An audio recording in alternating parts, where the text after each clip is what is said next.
আজকে আমি 3 রকমের শরবত নিয়ে হাজির হয়েছি বন্ধুরা। নমস্কার বন্ধুরা, লতাস কিচেনে অনেক অনেক স্বাগত। আশা করি আপনারা সকলে ভালো ও সুস্থ আছেন। আমি আজকে আপনাদের দেখাবো তরমুজ, আঙুর আর পেঁপের জুস। পুরো ভিডিওটা দেখার জন্য আপনাদের অনুরোধ রইল। আর এই শরবত বাড়িতে আত্মীয় স্বজন আসুক বা যে কোনো অনুষ্ঠানে বাড়িতে নিজেরা বানিয়ে এই গরমে খেয়ে শরীর মন ঠান্ডা করতে পারেন। তাহলে বন্ধুরা পুরো ভিডিওটা দেখার আপনাদের অনুরোধ রইল। আর যদি ভালো লাগে তাহলে লাইক, কমেন্ট আর শেয়ার করে আমার সাথে বা পাশে থাকবেন। আমি উপকরণগুলো সব দেখিয়ে দিচ্ছি। এই আঙুর নিয়েছি 25-30টা, বরফের টুকরো নিয়েছি, আর চিনি নিয়েছি, বিট নুন আর চাট মশলা। আঙুরগুলো প্রথমে আমি ব্লেন্ড করে নেব। আঙুরের সাথে দেবো বরফের টুকরো আর 4 চামচ চিনি। চিনিটা আপনারা আঙুরের মিষ্টির পরিমাণ অনুযায়ী দেবেন। টক বেশি হলে চিনি বেশি দেবেন, আর টক কম হলে চিনির পরিমাণটা কমিয়ে দেবেন। এবার বিট নুন দেব পরিমাণ মতো, দিয়ে আমি ব্লেন্ড করে নেব। তাহলে কি হবে, খোসাটা আলাদা হয়ে যাবে আঙুরের।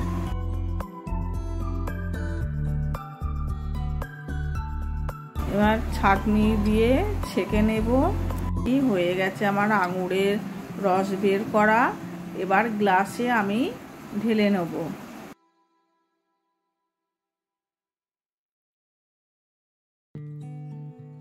এবার বাটিতে একটুখানি জল দিয়ে গুলিয়ে আবার গ্লাসে ঢেলে দিলাম।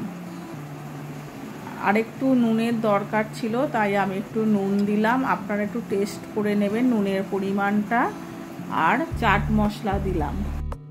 এবার ভালো করে চামচ দিয়ে গুলিয়ে নেব বা মিশিয়ে নেব। দেখুন ভালো করে মিশিয়ে নিলাম।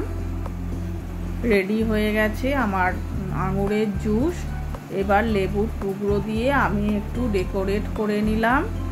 হেলদি পেঁপের জুস। আর পেঁপের গুণাগুণ সম্পর্কে তো বলার কিছুই নেই। প্রচুর পরিমাণে ভিটামিন আছে। আমি একটা গোটা পেঁপে নিয়েছি। পেঁপেটা কেটে আমি খোসা ছাড়িয়ে পরিষ্কার করে আমি টুকরো টুকরো করে নিচ্ছি। আমি হাফ পেঁপের জুস করব। এবার আমি পেঁপে টুকরো করে কেটে নিয়েছি, চিনি নিয়েছি, বিট নুন আর চাট মশলা। এবার বরফের টুকরোগুলো আমি নিয়ে নেব। এবার আমি একটা মিক্সার জার নিয়েছি। কেটে রাখা পেঁপের টুকরোগুলো দিয়ে দেব। তারপর দেব বরফের টুকরো।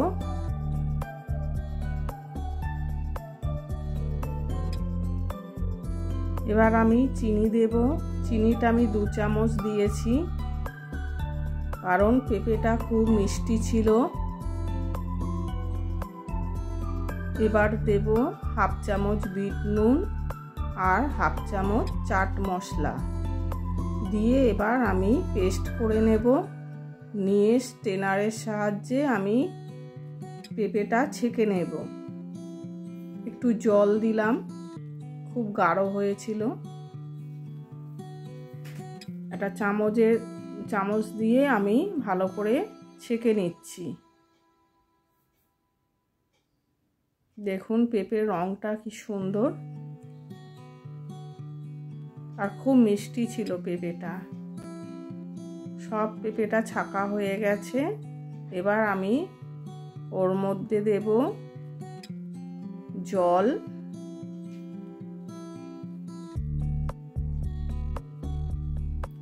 আর একটু জল দিলাম, দিয়ে আর একটু বিট নুনের দরকার আর চাট মশলার দরকার, দুটোই আমি দিলাম। দিয়ে ভালো করে মিশিয়ে নিয়ে কাঁচের গ্লাসে আমি ঢেলে নেব। একটু বরফের টুকরো দিলাম।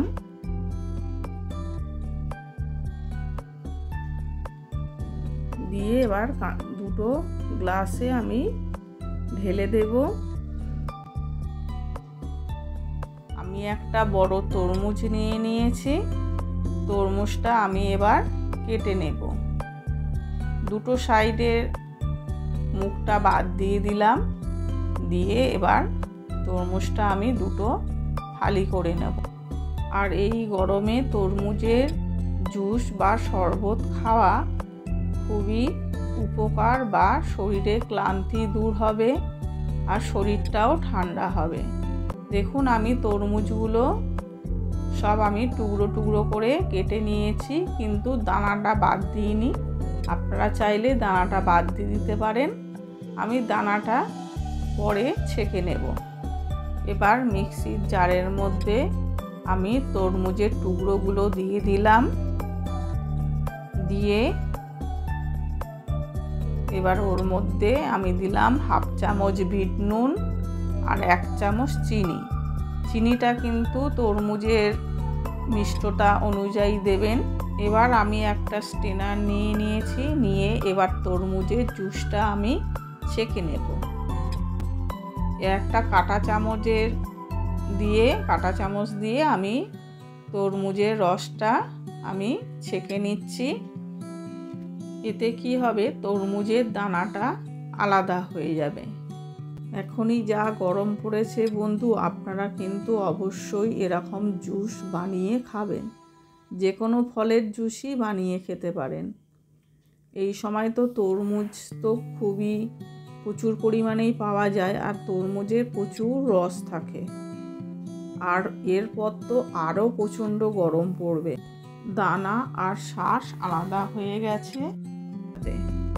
এরপর দেব 1 চামচ পাতিলেবুর রস।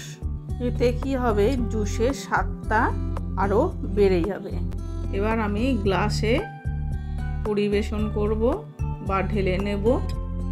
এবার আমি ছোট ছোট টুকরো করে রেখেছিলাম তরমুজ, সেই ছোট টুকরো করা তরমুজগুলো আমি গ্লাসে জুসের মধ্যে দিয়ে দেব। 3টে গ্লাসেই তরমুজের টুকরোগুলো সমানভাবে দিয়ে দেব।